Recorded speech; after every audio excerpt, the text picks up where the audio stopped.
Durante a pausa da Fórmula 1 e pausa, pelo menos ao momento da gravação desse vídeo, da guerra, a Fórmula 1 se prepara para a sua próxima guerra, com as fabricantes, uma olhando para a outra com desconfiança e querendo saber quem poderá ser beneficiado com o ADU, o programa de melhoria dos motores para todo mundo alcançar quem está na frente. E quem está na frente diz, não sou eu que estou na frente, é o outro. Todo mundo querendo melhorar. Cadillac anuncia a escalação de Colton Herta para sua primeira sessão livre a bordo de um carro de Fórmula 1 norte-americano, pilotará em Barcelona para a equipe da terra do Tio Sam. George Russell comenta de reuniões dos pilotos com a FIA e diz que a relação deles com a federação nunca foi tão próxima. Red Bull anuncia a reestruturação do seu departamento técnico e rouba um dos nomes da irmã mais nova, Racing Bulls. E Max Verstappen quebra o silêncio e comenta pela primeira vez a saída de Gianpiero Lambiase, seu braço direito que toma o rumo da McLaren. Será que é só ele? O WEC, World Endurance Championship Mundial de Endurance, inicia sua temporada nesse final de semana em Imola. É sexta-feira, 17 de abril de 2026, mais um final de semana sem Fórmula 1. Temos ainda o próximo. E antes de irmos pro bar, eu também vou. Você precisa saber do noticiário, então já sabe. Senta aí pra gente falar rapidinho de tudo. Vamos lá.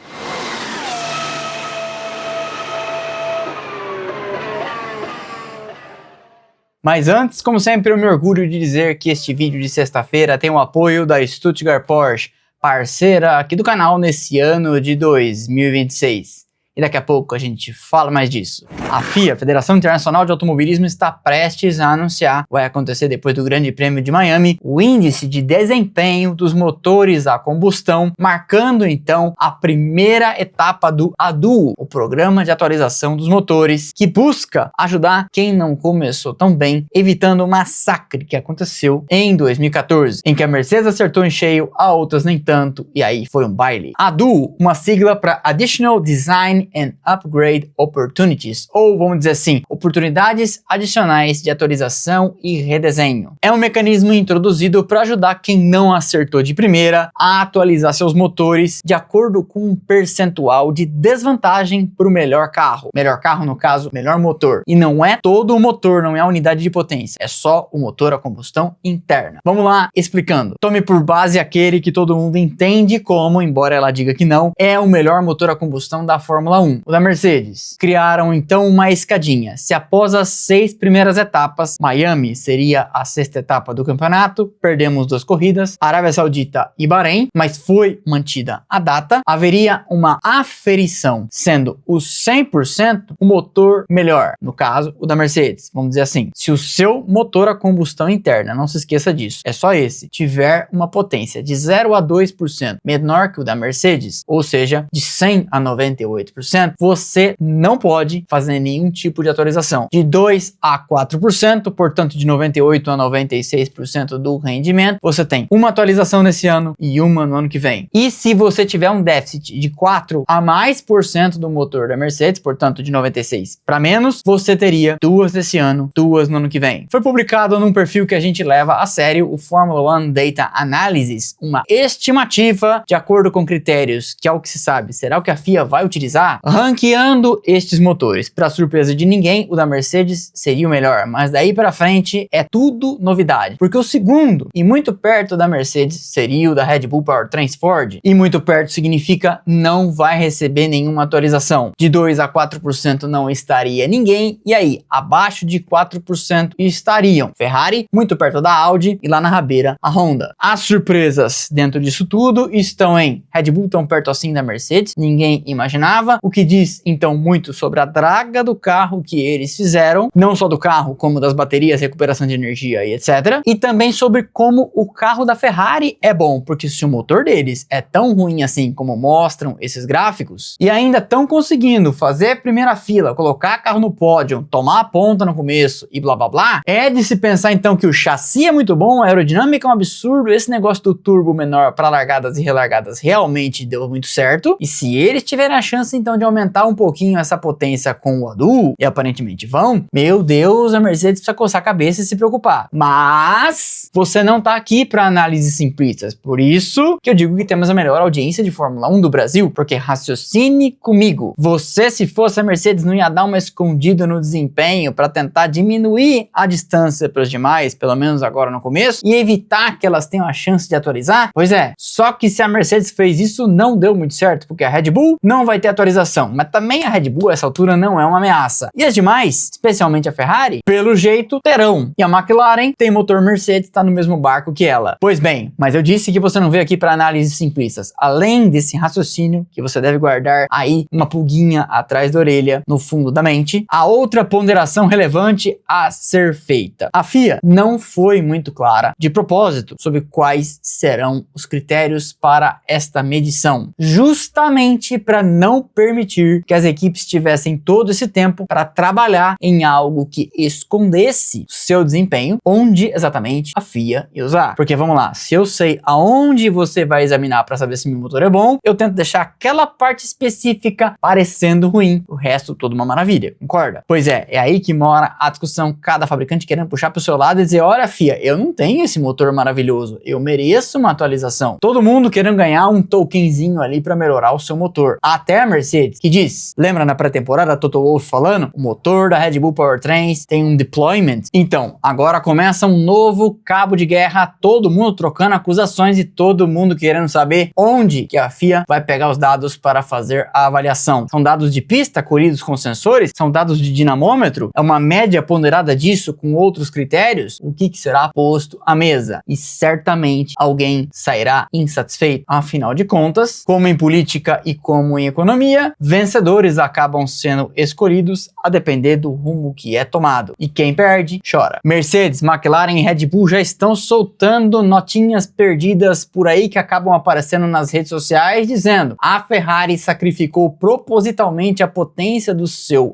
ICE, motor a combustão interna, Internal Combustion Engine, para ter outros tipos de ganhos de performance. E a Ferrari dirá: sim, eu fiz isso, mas eu não fiz isso para diminuir a minha potência, eu fiz isso para ganhar em outras coisas. E, inclusive, escrevendo esse roteiro, lendo as notícias, eu pensei num tema para um vídeo que faremos nas próximas semanas. O que um carro precisa para ser rápido? É apenas velocidade máxima em reta? É apenas capacidade de frear dentro? Seria a habilidade de contornar curvas em alta velocidade ou um pouco de tudo? Claro que é um pouco de tudo, mas eu vou trabalhar em cima desse texto e teremos nas próximas semanas, então, um vídeo técnico, mais didático, como sempre aqui, explicando para quem vê há muito tempo e para quem começou a ver agora, o que procuram para fazer um carro de corrida ainda na fase de concepção. O que a gente quer para o nosso carro é isso. Acho que será divertido, eu já me empolguei e comecei a escrever uma parte. Mas enfim, está posto o tema, a próxima grande discussão será: quem pode atualizar, o quanto pode, quem está bem, quem não está bem, quem escondeu para falar que tá mal. Lembrando que o campeonato tinha 24 provas previstas, 2 caíram, 3 já aconteceram, mas existe a possibilidade de Fuji entrar no calendário e Jeddah na Arábia Saudita também no final do ano, o que faria com que perdêssemos apenas uma e seriam 23 provas e, portanto, ainda faltam 20 para o final. É muita corrida. E se a Ferrari, por exemplo, tiver a chance de mexer no seu motor, não estaria definido nesse momento o rumo do campeonato. 20 etapas é tempo mais do que suficiente para virar o jogo. E venho perguntando no Band Esportes, no UOL, e pergunto aqui para vocês: o torcedor tifosi já pode sonhar? E como eu comentei no começo, este vídeo tem o apoio da Stuttgart Porsche,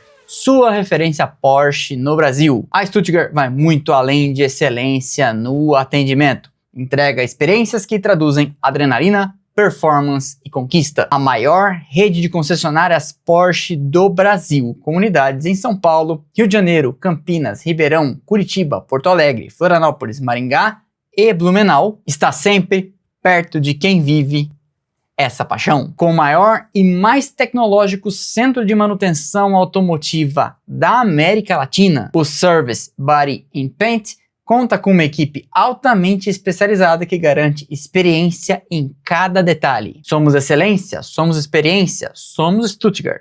a sua referência Porsche no Brasil. O piloto norte-americano, ex-Indy e agora correndo na Fórmula 2 para somar os pontos de superlicença, Colton Herta, foi oficialmente escalado pela primeira vez para um final de semana de Fórmula 1. Fará a primeira sessão livre em Barcelona, substituindo um dos titulares. Ainda não foi informado se sai Pérez ou se sai Bottas. Aos 25 anos de idade, Herta é piloto reserva e de desenvolvimento da Cadillac, corre na Fórmula 2, está tentando somar os pontos da superlicença em algo que eu considero anacrônico. Vale muito pouco a pontuação obtida por disputar a Indy. No sistema de pontuação da superlicença, você não sabe do que se trata. Para obter a CNH da Fórmula 1, você precisa somar pontos obtendo resultados em categorias internacionais. E aí, como a FIA não regra as categorias norte-americanas, ela valora da pouca pontuação para os resultados obtidos nelas. Então, correr, por exemplo, de Fórmula 2, Fórmula 3, Fórmula E, WEC, vale muito mais, por exemplo, do que correr no IMSA e na Indy, categorias norte-americanas reguladas por outros entes federativos. Por causa disso, Herta, um piloto fora da curva de idade, já tem 25, já era piloto profissional na Indy, acabou tendo que atravessar o Atlântico e correr na Fórmula 2, para somar então os pontos e poder correr na Fórmula 1. E ninguém duvida que ele já não entre no ano que vem como titular. E ele comentou: mal posso esperar para estar ao volante do carro da Cadillac pela primeira vez. Estou ansioso para trabalhar em estreita colaboração com a equipe, em um ambiente completo de grande prêmio e totalmente focado em aprender com cada participação. Espero poder contribuir para o fim de semana da corrida em geral e ajudar a equipe, Checo e Valtteri, o máximo possível, comentou então o piloto. Na sua prova de estreia na Fórmula 2 em Albert Park, ele conquistou um 7º lugar. Fórmula 2 que só teve uma rodada até aqui, e na corrida longa, a que distribui mais pontos, o brasileiro Rafael Câmara, piloto da academia da Ferrari, foi segundo colocado e por isso é vice-líder na tabela, atrás do russo Nikola Tsolov. Herta, nesse momento, com o 7º lugar marcado também na corrida longa, é 10º. Atuando como diretor da GPDA, Grand Prix Drivers Association, Associação dos Pilotos de Grandes Prêmios, George Russell comentou sobre as reuniões que vem tendo com a FIA e disse que a relação é a mais próxima em anos. As partes estão em diálogo aberto sobre possíveis alterações no regulamento de motores, preocupados todos que estão com a segurança depois da cacetada de Oliver Bearman na traseira de Franco Colapinto durante o Grande Prêmio do Japão. As demandas dos pilotos estão focadas em classificação flat out, ou seja, sem perda de velocidade, sem precisar economizar energia, e nas velocidades de aproximação, causa da batida entre o argentino Colapinto e o inglês Bearman. O diretor da FIA para esta parte técnica, Nicolás Tombazis, confirmou as conversas e disse, inclusive, nessa semana, que o regulamento atual precisa de ajustes, mas não é um paciente a ser operado de peito aberto. Ele usou a metáfora de que seria um paciente que precisa apenas comer algumas maçãs e não de uma cirurgia cardíaca. Comentamos sobre isso, eu, Sérgio Civerli e Juliane Serrazoli, no nosso programa no UOL na segunda-feira, o Pole Position. Tombazis também disse que eles não querem perder a essência do novo regulamento. E aí muita gente já perguntou na internet o que é a essência deste novo regulamento. A essência deste novo regulamento é foco em recuperação de energia, eficiência máxima, motores híbridos. E claro, a distribuição de energia 50-50. No que eu já disse em diversas oportunidades, acho que a Fórmula 1 foi ambiciosa demais. Um 35-65 ali tinha já sido de bom tamanho. Ouviu em algum trecho desta frase, deste vídeo ou de outros, eu dizer que isso é bom? Que esse regulamento é bom? Que eu tô feliz com ele? Não, né? Não ouviu. Que bom. Sinal de que você não precisa fazer uma audiometria e que é uma pessoa inteligente. Russell disse: a FIA tem se comunicado muito com um punhado de pilotos e, pelo menos do ponto de vista técnico, é provavelmente a relação mais próxima que tivemos com eles em vários anos. Então isso é muito positivo de se ver. Enfrentando uma temporada difícil com um carro que, conforme mostram os dados de motor, é muito ruim, a Red Bull, depois do anúncio da saída de Gianpiero Lambiase, já se movimentou, ainda que ele não vá se piruetar do time logo, e anunciou uma reestruturação. Ben Waterhouse, chefe de engenharia de performance da equipe desde 2017, foi promovido ao cargo, eu preciso ler, tá? De engenheiro-chefe de performance e design, respondendo ao diretor técnico Pierre Vachey. Além disso, Andrea Landi, com passagens pela Ferrari e que estava na Racing Bulls, foi contratado e será chefe de performance. As mudanças acontecem em meio a um êxodo de talentos, muita gente saindo fora da Red Bull, figurões e figurinhas, gente que a gente nunca ouviu falar, continua pulando fora do barco. Na semana passada, inclusive, listamos diversos nomes: Will Courtney, Rob Marshall, o próprio Lambiase, Craig Skinner, gente de diversos diversos departamentos, diversos tamanhos de salário, indo trabalhar em outras equipes. E inclusive um dos mecânicos-chefe, ou Shaq, um cara que estava lá desde 2005, quando a equipe se chamava Jaguar, também tá caindo fora. Max Verstappen quebrou o silêncio e comentou pela primeira vez da saída de seu braço direito, Gianpiero Lambiase, cara de confiança que esteve com ele lá desde seu começo na Red Bull em 2016. Lambiase estava um pouquinho antes e chegou a ser engenheiro do antecessor de Verstappen naquela vaga, Daniel Kvyat. GP vai trabalhar na McLaren e eu começo cada vez mais a achar que Verstappen vai tomar também este rumo. Comentei disso num vídeo só para assinantes que está no nosso grupo de WhatsApp. Tenho razões para somar os elementos e ir montando um quebra-cabeça, mas não posso provar, então eu não faço um vídeo pro público a respeito. Falo só pra nossa galera ali no escurinho do cinema. E nessa semana veio a confirmação de que Lambiase vai sim trabalhar ao lado de Andrea Stella e não vai de imediato sucedê-lo. Nada impede, claro, que no futuro, se o cara for de fato muito bem, em algum momento ele escale e vire chefe da equipe, como Stella virou também. Apesar do forte vínculo entre os dois, Verstappen manifestou seu apoio e disse que concorda com a decisão do amigo e companheiro. Ele revelou inclusive que incentivou a Lambiase, que Lambiase pediu sua aprovação e que via as vantagens do ponto de vista familiar e de carreira para que Lambiase aceitasse uma posição sênior numa equipe como a McLaren. Verstappen comentou: ele me disse o tipo de oferta que havia recebido e eu disse, você seria tolo se não aceitasse. Já conquistamos tudo juntos e então ele recebe uma oferta tão fantástica, especialmente pensando na família e na segurança que isso lhe traria. Ele me pediu aprovação, por assim dizer, e eu disse a ele que absolutamente deveria aceitar. Ainda acho que eles vão se reencontrar no futuro e que não vai demorar. O WEC World Endurance Championship, Campeonato Mundial de Endurance, as provas de longa duração, reinicia suas atividades depois da pausa entre temporadas e depois de ter que cancelar sua etapa de abertura que aconteceria no Catar. A abertura do campeonato, portanto, será em Imola, uma corrida de 6 horas que já teve atividade de pista nesse final de semana. No WEC correm duas categorias ao mesmo tempo, a LMGT3, carros de turismo preparados para corrida, e os Hypercars, os hipercarros, protótipos. São 35 carros no grid, 17 LMGT3, 18 Hypercars. Temos no grid um total de 14 fabricantes, vou ter que ler: Alpine, Aston Martin, BMW, Cadillac, Corvette, Ferrari, Ford, Genesis, que é da Hyundai, Lexus, que é da Toyota, McLaren, Mercedes-AMG, Peugeot, Porsche e Toyota. A Ferrari é tida como favorita e atual campeã de construtores e pilotos e também venceu as 24 horas de Le Mans no ano passado, ainda que não com a equipe de fábrica e sim com a AF Corse, correndo de Ferrari amarela, conquista de Robert Kubica, antológica por sinal. O Brasil estará na disputa no Hypercar com Pipo Derani, que corre para a equipe Genesis, e com Dudu Barrichello, piloto da Aston Martin na equipe Heart of Racing, ainda que nesta etapa, por um conflito de agendas, ele não esteja. O calendário de 2026, inclusive, vai passar pelo Brasil nas 6 horas de São Paulo. Um último recado: dia 30 de abril estreia nas salas IMAX do Brasil o filme To Die For, feito pelos irmãos Abdala com Felipe Nasser, mostrando os bastidores de uma prova nas 24 horas de Le Mans. Já assisti no cinema numa premiere e é uma produção absurdamente imersiva. A equipe Porsche Penske deu para eles acesso total. Recomendo que você vá no cinema assistir na telona, é muito legal. Imagem e som bizarramente de qualidade, acompanhando os bastidores de uma corrida em que tudo pode acontecer. E é tudo tão real como não poderia deixar de ser numa pista de corrida, que imprevistos acontecem. Dei spoiler, mas não vou contar o final. Terça-feira tivemos o vídeo dos pitstops mais desastrados da história da Fórmula 1. Um vídeo divertidíssimo, eu gostei muito de fazer e depois eu acabei reassistindo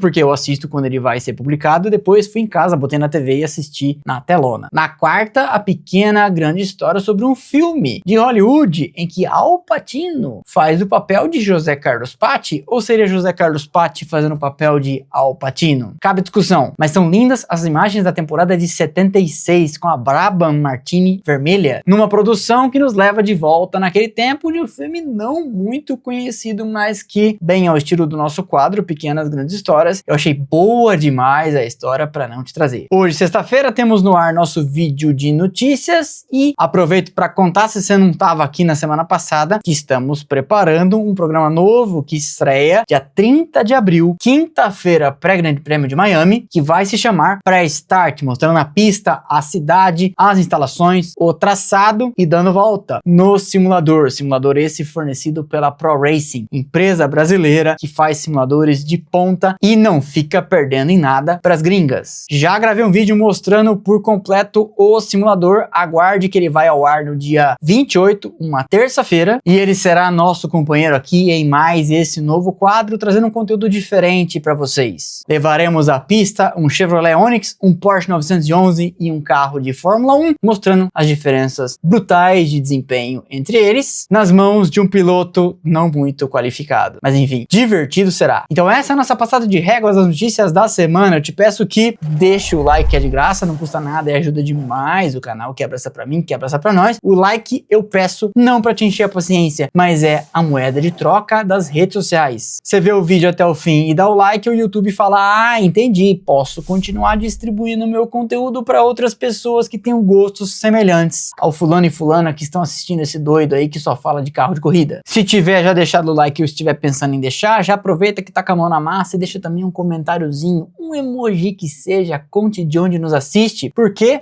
Porque é legal demais saber que a nossa audiência é nacional. E pode olhar aí nos comentários pra você ver, de norte a sul do Brasil, os envios das camisetas que eu concluí inclusive nessa semana mostram. A gente mandou camiseta para todos os estados do Brasil. E quando fazemos live, o pessoal pergunta, manda superchat e você vai vendo. Norte, sul, leste, oeste, centro do Brasil. E é muito engraçado porque outro dia, apesar de tão longe, também tinha gente que eu fui entregar camiseta na esquina de casa. Juro. Por isso que eu falo, estamos em todos os lugares. Somos igual Tiririca. Para não perder nada do que fazemos por aqui, já sabe, né? Canais de notificação, Instagram, Telegram e WhatsApp, link lá embaixo na descrição, te avisam sempre que sai conteúdo novo. E nós estamos nas redes sociais produzindo conteúdo divertido e informativo, palhaçada também. Instagram, Twitter, Threads e TikTok, estão passando aqui os arrobas e o link está lá embaixo na descrição. É sexta-feira, então já sabe, checklist na mão, preparado para sair e dar as suas voltinhas. Valeu, aquele abraço, sextou e... juízo.